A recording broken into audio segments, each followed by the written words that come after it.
Good afternoon, one and all. The speaker for this session is Dr. B. Suri. May I introduce Dr. Kalyan Chakrabarti, the Director of Kerala School of Mathematics. I welcome you, sir, to chair the session. Thank you so much. It's great pleasure for me to introduce Professor B. Suri, who is currently a senior professor at Indian Statistical Institute, Bangalore. And he did his PhD in TIFR, and he was there till 1999. He did his PhD under Professor M.S. Raghunathan. He is a very well-known mathematician and has published more than close to 100 research papers, mentored many postdoctoral fellows, many students. He is a fellow of National Science Academy. He is also president of Indian Math Society, and he is in the board of studies of HBNI. He is the national coordinator of Mathematics Olympiad. He's editor in many journals, many reputed journals like Proceedings of Mathematical Sciences, IJPAM, Indian Journal of Pure and Applied Mathematics, Math Student, Resonance, etc. He has traveled many countries, given lectures at various places. And his area of interest, mainly linear algebraic groups, Diophantine equations, combinatorial number theory, K-theory of Chevalier groups, etc. Professor Suri. That is grand. Okay, thank you very much. Thank you, Kalyan. First of all, I'm of course very grateful to the organizers, especially Vijay Kumar, for this opportunity for giving this talk. And I know how difficult it must be to organize such a conference. I hope, I really enjoyed the talk so far. So this is a half an hour talk. Keep in mind, let me keeping in mind the topic of the conference, which is number theory and combinatorics. So I decided to discuss a small assortment of results of number theoretic and combinatorial flavor, which come from group theoretic techniques. So instead of discussing one result, I'll just discuss a couple of 4 or 5 results of this kind. So hopefully they'll be interesting, and I hope there are things which are of interest to students who can take up some of these things. Incidentally, although I said number theoretic and combinatorial themes, one of the topics which one does under this is so-called zero-sum problems, which I'm not going to talk about. I've done a little bit of work on that, but it's something different I'm talk about. So let's start with, okay, what I go now. Okay, so this, let me put these topics as 2 or 3 themes. One theme is what I would call as monodromy groups. Okay, this so-called monodromy groups is a technique which applies to several number theoretic problems like Diophantine equations, solutions of saying that there are certain Diophantine equations have only finitely many solutions, and so on. For example, if you look at an equation of the form fx equal to gy, this is one of the things studied by many people. F and G are polynomials, let's say over rational numbers or over integers. There is a theorem of Siegel which tells you when there are finitely many solutions. And one of the people who really did some deep work is Michael Fried, who showed, for example, he reduced the condition of when there are finitely many solutions to a question of something like when does fx minus gy have a quadratic factor. I'll not go into how he did that, geometric techniques. But let me just recall how monodromy groups arise and what result I'm going to talk about. So as I said, monodromy groups will arise in the study of values of polynomials when you're looking at values of polynomials over integers. So in fact, Michael Fried spectacularly used this technique of using monodromy groups to solve what is called the Schur conjecture. Some of you, many of you would know that Schur conjecture was an old conjecture where if you have a polynomial over integers, single variable polynomial over integers, and if it is a permutation polynomial mod p, that means it takes all the values mod p for infinitely many primes, then essentially this polynomial is what is we might say a Chebyshev polynomial up to linear change of variables. This is proved by Michael Fried. And another area where another kind of problem where Michael Fried's technique applies is this is so-called Kronecker conjugacy. So suppose you have 2 polynomials which take the same set of values mod p for almost all the primes. What can you say about is f a linear change of variables of g? And such questions are studied using this kind of technique. So let me just say what monodromy groups are and what our result is. So first, for that, we need to recall what's meant by a decomposition of a prime of polynomial. Sorry. So if you have a decomposition of a polynomial F1 composed with F2, where both are non-constant, then you call it a proper decomposition. So if no proper decomposition exists, of course, you call it indecomposable. Incidentally, this Kronecker conjugacy problem, where if F and G have the same set of values mod P for almost all the primes, this problem is been solved by Freid in the case when one of the polynomials is indecomposable, but it is still wide open in general.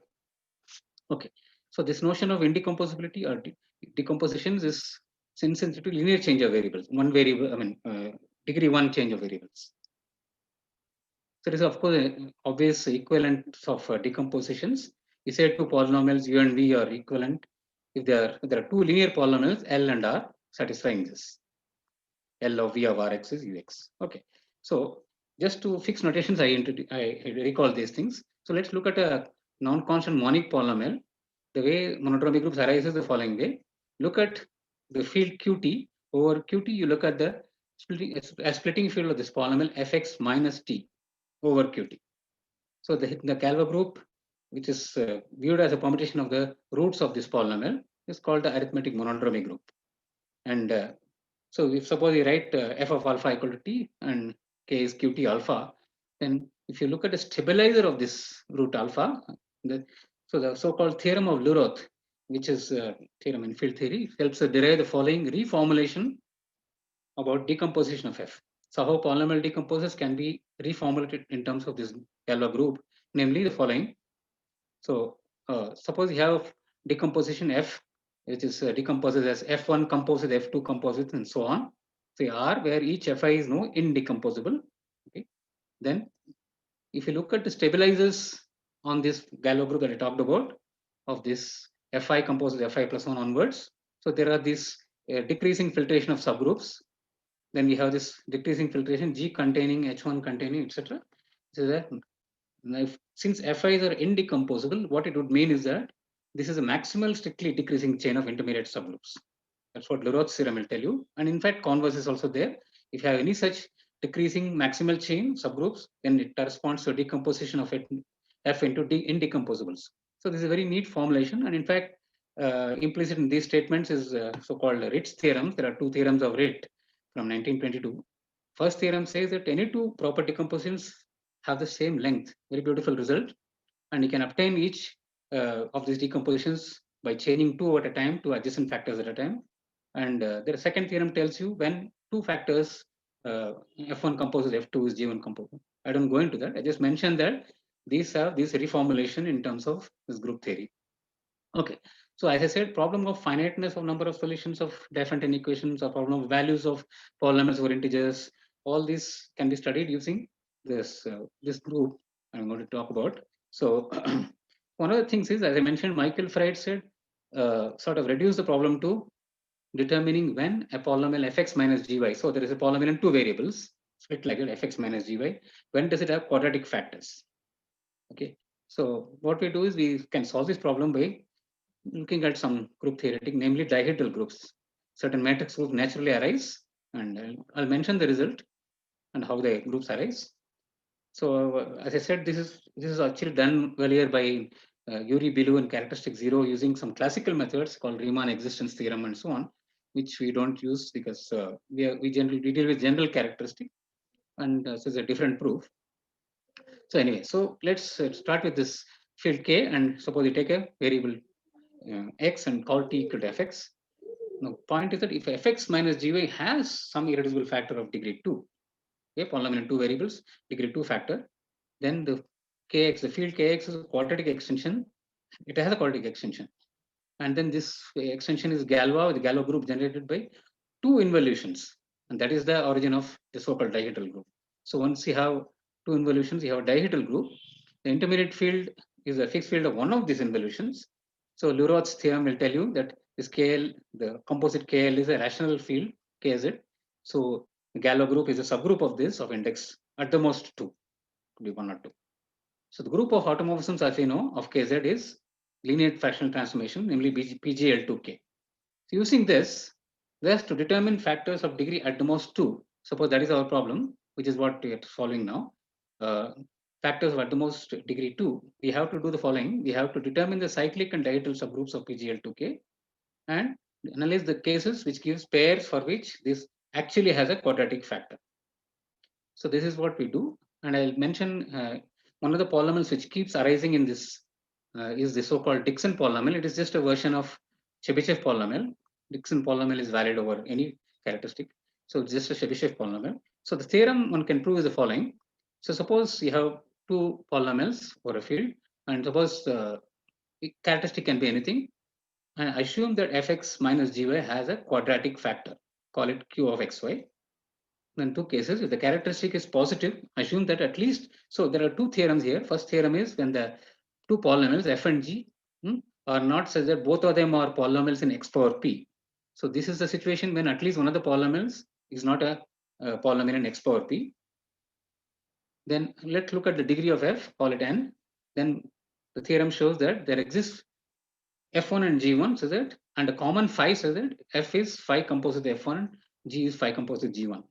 And such that already qxy divides f1x minus g1y. And what can we say? We can say the following thing. Maximum of this degree of f1 and degree g1 is 2 and qxy is equal to this, or so there's a bunch of these things. These are the possibilities. These are all the possibilities. See, if p does not divide n, then, so let me go back here. I said this g1x is f1 of a linear variable and f1x is h of another linear polynomial, and h must be one of the following in all cases. So if p does not divide, h must be a Dickson polynomial. And if otherwise, if p is bigger than or equal to 3, h can be this, etc. So there are several cases like this. I don't want to go into the, I just want to describe that how explicit the result is. If n is even and p does not divide n, there are alpha, beta, gamma, a such that f1 looks like this and g1 looks like that. And indeed, the point is that we can precisely say these are all the possibilities. Not only are these the only possibilities, we can, as I said, okay, first let me say the theorem, first theorem was when f and g were not both polynomials in x power p. So in that case, if both are polynomials in x power p, we can apply, you can have a similar theorem.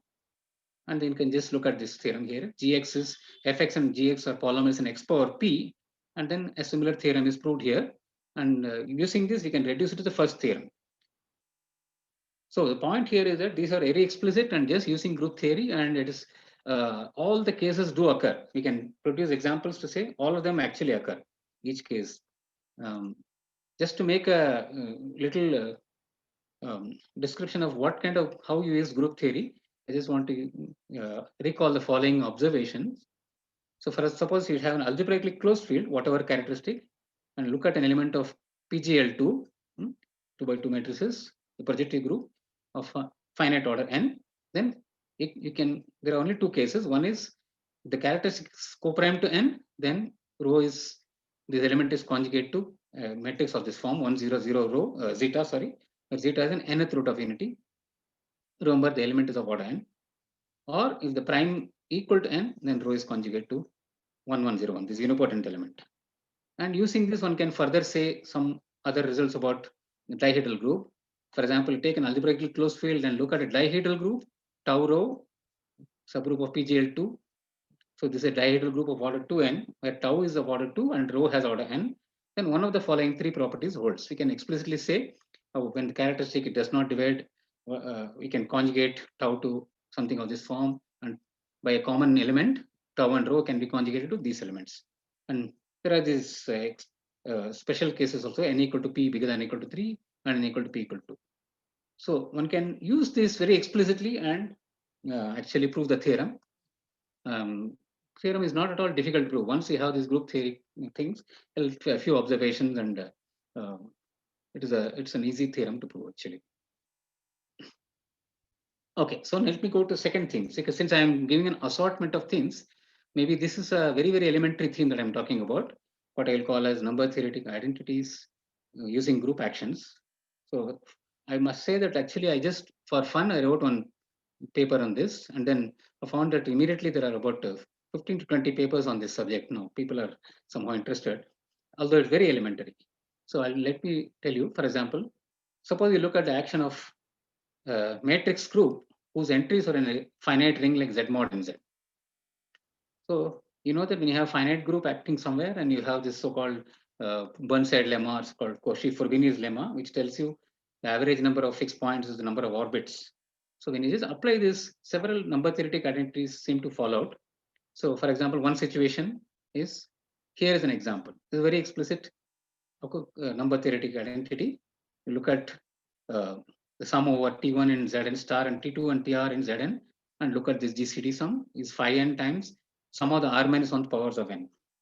So this just falls out when you consider, for example, this group. This is an upper triangular group, a soluble group, and you let it act naturally on the r vectors on Zn. So you're having a finite group acting on a finite set, and you're counting orbits and counting the number of fixed points, etc., and you apply that. In fact, a special case of this is so known as Keshav-Menon's identity, where you proved in the 60s. And for example, if you can, for example, apply it to the full upper triangular matrices in R by R matrices over Zn, which are invertible and upper triangular, then the natural action gives something like this. See how sort of complicated it is, but it's an explicit identity. I don't think one could have guessed such an identity unless it just drops out of looking at group actions. So this is something I mentioned very briefly because I think there are people can take their own group actions and perhaps see whether there are other number theoretic identities which follow out, and students may be interested in doing this. Okay, let me go to this is very short. Next theme. This is a kind of interesting. This is called commuting probability. So it's usually called commuting probability for the following reason. Suppose you have finite group G and look at the set of all pairs commuting. So inside this set G cross G, look at the commuting pairs. So essentially the quantity, this is the ratio of this set, cardinality of this set to the order of G square measures the probability that two random elements of G commute. So this is called the commuting probability of the group. In fact, you can easily see that this is related to the number of conjugacy classes also. Anyway, so one of the beautiful things observed by somebody named Paul Lescott was that look at the family of dihedral groups, then you calculate the commuting probability. We can be explicitly calculated, and as n tends to infinity, this probability tends to 1 by 4. So you have a family of groups where the commuting probability tends to 1 by 4, as the order of the group tends to infinity. So he asked actually whether there are other families of groups with the same property, and one of the things he could do was generalize it and answer it. For example, and it involved a construction of what is known as a Reed product of groups. I suppose group theories would work with Reed products, but number theories, perhaps not many would work with Reed products. In any case, so here is the result.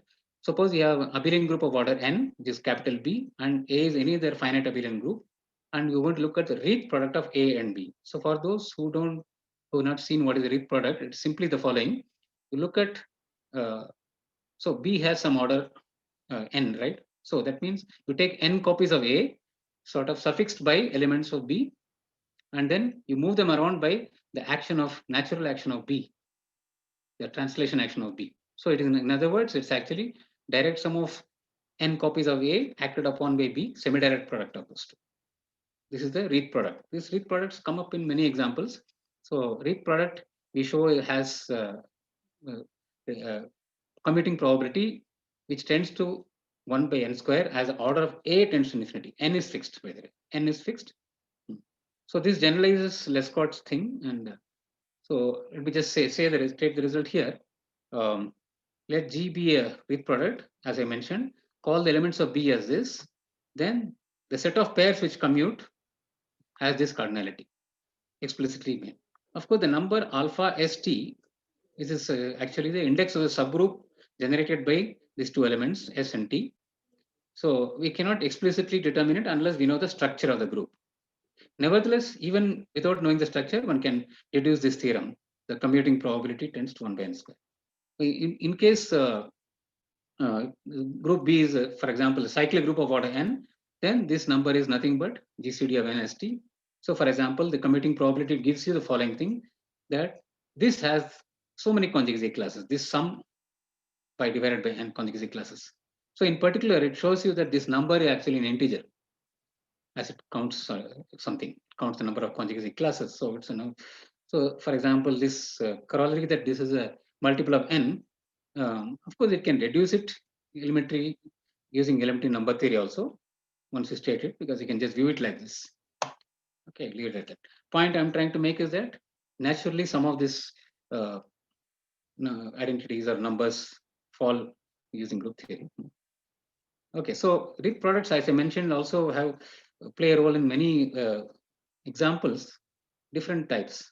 For example, let me just for curiosity mention something which students might be wondering about. You know that Fermat's little theorem says a to the power p minus 1 is 1 mod p, where n, a, and p are coprime. At the same time, number of 3 cellular subgroups is 1 mod p. So a natural question is whether we can have for any a coprime to p a group which is exactly a power p minus 1 p cellular subgroups. This is a natural question, and this answer happens to be yes. And in fact, this is what is true. Take a group P of order P, cyclic group of order P, and take any A whose order is coprime to P, then the number of P cellular subgroups is precisely this. Okay, so there is a relation between the Silov's theorem, third theorem giving 1 mod P, and Fermat's little theorem.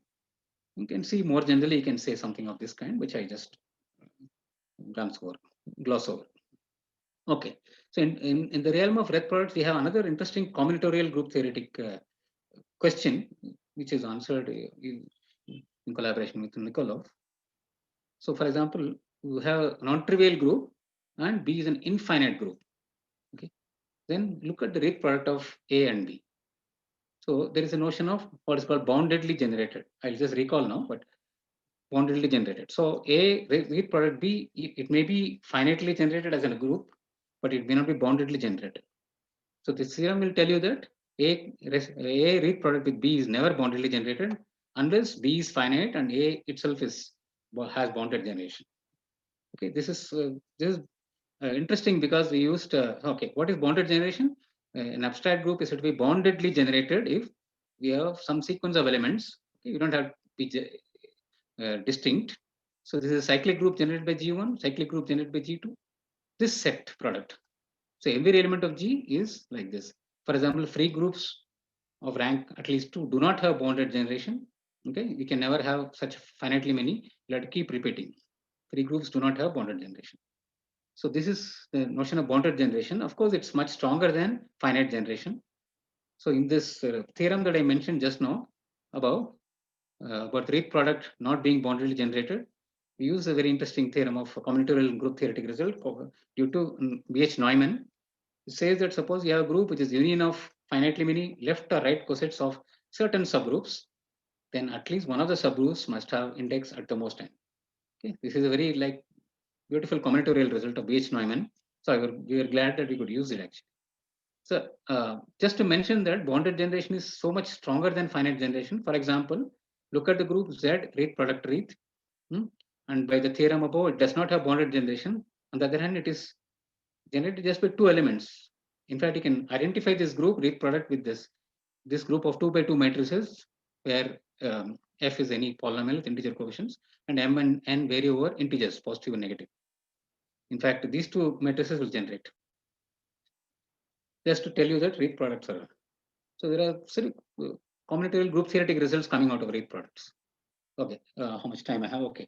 So let me now just briefly mention some very recent result, which I'm glad about because it sort of completes some kind of study of many 5 decades, one must say actually. So it's called bounded generation for SL2O.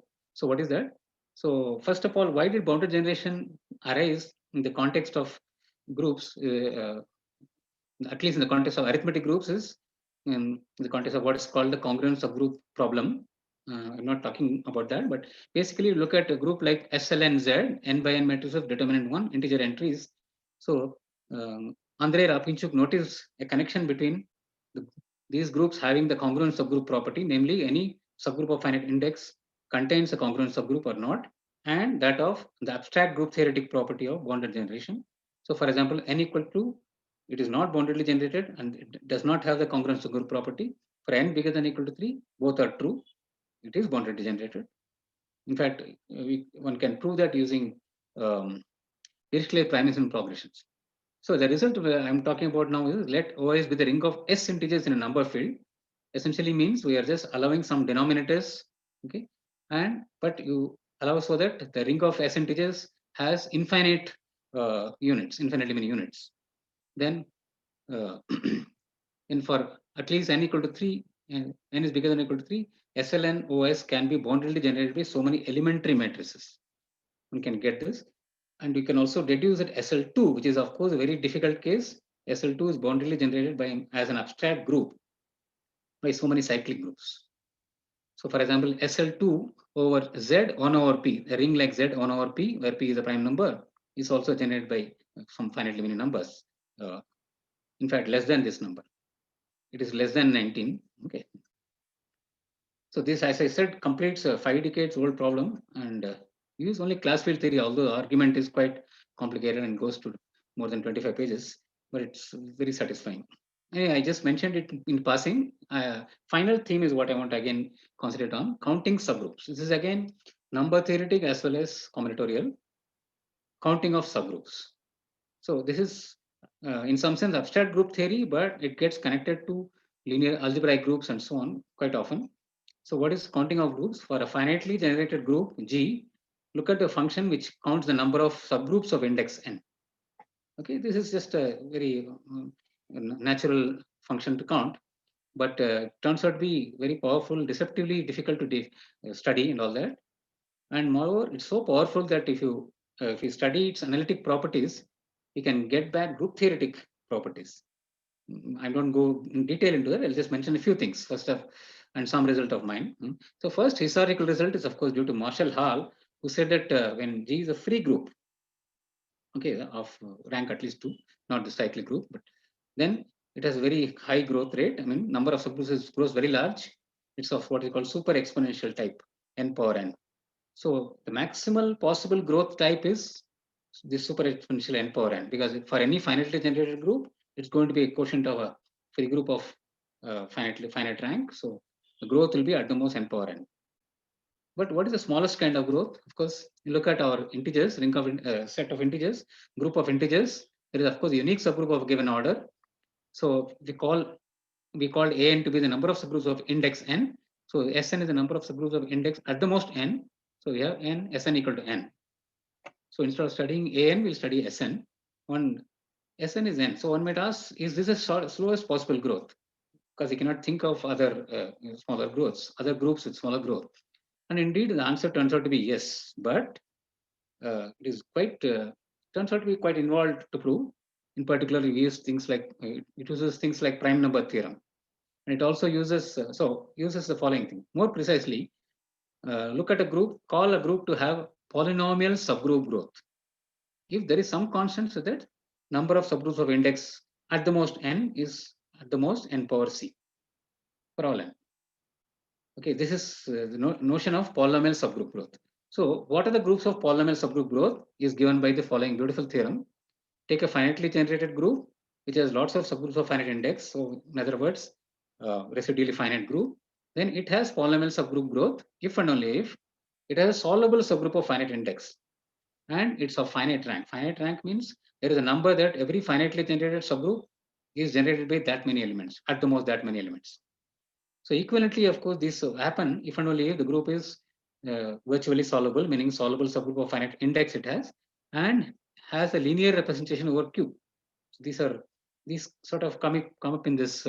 It's like the analog of Hilbert's fifth problem when you do for PID groups. This circle of idea has been used by Lubotsky, Mann, Segal, etc. So let me just be towards the end and just like define the zeta function of a group. Okay, that is number theory now. So suppose you have finitely generated group, of course, then the number of subgroup of a given index is finite, that number A and G. And of course, for a G equal to Z, it's a Riemann zeta function. Okay. So what about instead of Z, take free abelian group of rank R? Again, it is very easy linear algebra or group theory, whatever you call it, to show that the zeta function of free abelian group of rank R is product of these values, zeta S minus 1, zeta S minus R plus 1. Quite easy to show actually. So I want to look at certain arithmetic properties of this function which counts the number of subgroups of index n. So small observation will tell you, see, when you have group G and a subgroup of index N, let's say capital H, then G is acting on the set of left cosets of H. And so that means you are looking at actions of G on a set of N elements, and An will count, An will be the number Tn by N minus 1 factorial, where Tn is the number of transitive actions, because orbit of one is acting transitively. Anyway, so by that you can just count the number of homomorphisms from G to Sn in terms of that number of transitive actions satisfies this obvious relation. We can easily logically say why this recursion holds. So in terms of this number of homomorphisms, the number of subgroups of index N satisfies this. So for example, that gives Hall's formula also, precisely what is the number of subgroups of index N in a free group. It's recursively, it's giving an expression. And in terms of new number HR by R factorial, it's convenient to write this generating function, which is called, and this in terms of the generating function, is called Day's formula, and it looks like this. Why I want to mention is that, for example, you look at Z2, Z cross Z, Day's formula will give the following thing. You can easily calculate the number of homomorphisms from Z2 to Sn is n factorial times Pn, right? Because one element is chosen arbitrarily, the other is in the centralizer of that, you have to count it. Number of conjugacy classes in Sn is Pn, that's what gives you n factorial times Pn. And we already said that the zeta function for Z2 is zeta s times zeta s minus 1, which means your An is sigma n, number of subgroups of index n in Z2 is Z sigma n. So the Day's formula will give you such identities, beautiful looking identities, and you can get similar things. I just want to end by saying this here, looking at, suppose you look at number of elements of exponent P, that means number of elements of order P or the identity, number of elements in Sn which satisfy tau power P equal to identity, then there is a recursion, easy recursion, elementary, to show this is satisfied. So if you have a free product of finite groups like this, or prime orders, then we can calculate this number of homomorphisms in terms of this number of elements of exponent P. And when you apply this, you'll get a lot of nice results. For example, an easy calculation will tell you free product of Z2 with Z2, the number of subgroups of index N is either N or N plus 1, according to whether N is odd or even. Similar things, for example, I obtained was things like number of subgroups of index N in threefold product, free product, is odd for any N, and for Z3 star, Z3 is odd. The number of subgroups of index N is odd if and only if N is of this form. So this kind of explicit number theoretic results, and also mod 3 behavior of number of subgroups of index N. I call it Mn here. Actually, I used to call it, I had called it An earlier, is Mn here.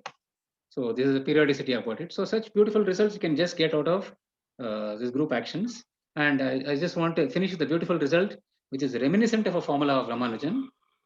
So as I said, zeta function of a finitely generated group can be calculated easily. Not easily, some of the groups can be calculated. This is a nilpotent group, it can be calculated. And this happens to be this particular expression. Immediately it reminds us of this beautiful formula of Ramanujan, which is of course, this formula is reminiscent of Rankin-Selberg convolution. But I don't know, there's group theoretic zeta function here and Ramanujan's formula, whether they have any connection, I don't know. But I think I should stop with this.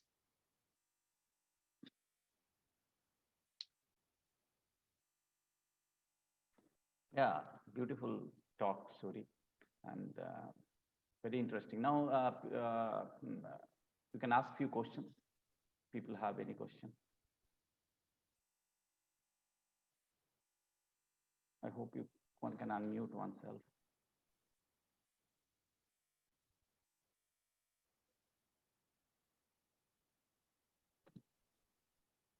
Yeah, so it seems like people are all, and you have explained so well, then most of the things are very explicit. So I just want to ask one thing, this zeta, that group theoretic zeta function has all those nice properties that usually... Yeah. So for a nilpotent group, it has Euler product expansion, because of a nilpotent group is a product of zero subgroups. Okay. Otherwise, it's more difficult, and they do study in terms of nilpotent groups. Okay. So nilpotent groups are very... Yeah, it's almost like the prototype zeta function, like analytic continuation. Now. Yeah, but there are features which are not in the Riemann zeta function. It's like a non-abelian feature. I didn't talk about that. They have very deep sieve method they have used. In fact, sieve methods and so on they have used to determine some abscissa of convergence, things like that, and then say something about the group. It's wonderful. Actually, this is due to people like in the Israel school, Lubotsky and Mann and Shalev. Yeah, it's very nice. So, in fact, one of my students, I was asking to look into this zeta function associated to group. Yeah. So, any other question? Yeah. If not, it is there. Let's thank Professor Suri for his wonderful talk. Let's thank Professor Suri. Thank you. Thank you. Thank you so much. Please feel free to write to me, email. Anybody has questions. Yes. Yes. Okay then. Yeah. So I think it is. I don't. Yeah. Maybe something from Rajagiri College. Thank you, sir. Thank you, Dr. Kalyan Chakraborty and Dr. B. Suri, for spending your valuable time with us. Next, we have contributory session at Indian time 3:15 p.m. Thank you all. Thank you all. Thank Bye-bye, you, sir. Suri. Okay. Thank you, Kalyan. So Pranav wanted to convey a hello to you. Oh yes. Yes, thank you. Bye-bye. Thank you very much. Take care. Bye. Bye. Same to him. Okay, please. Bye. Bye. Say my hello to him. Yes, I'll tell him. Bye.